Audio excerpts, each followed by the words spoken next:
Thank you for joining Mama D. Guess what? I got a word for you. We're going to go to the Old Testament, and we're going to go to the first book of Samuel. And we're going to read from the 28th chapter, and we're going to begin with the 6th verse and end with the 7th verse. And it reads like this. And when Saul inquired of the Lord answered him not, neither by dreams, nor by Urim, nor by prophets.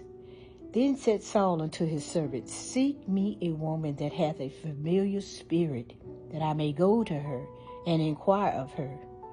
You know, Saul was in a lot of trouble. He knew his time was up with God and to reign as king. He knew that.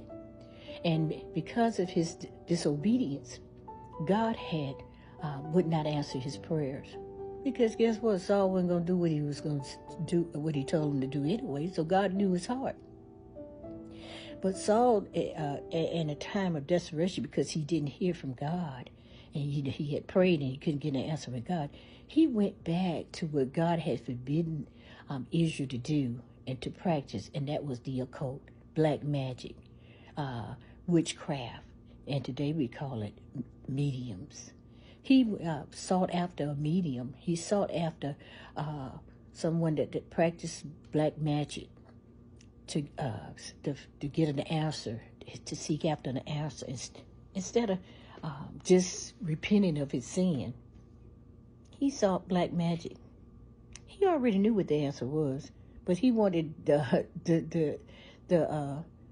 medium to tell him what he wanted to hear. As a result, Samuel was called from the grave and disturbed Samuel from the grave, and Samuel was wanting an answer from him to see what God was going to say.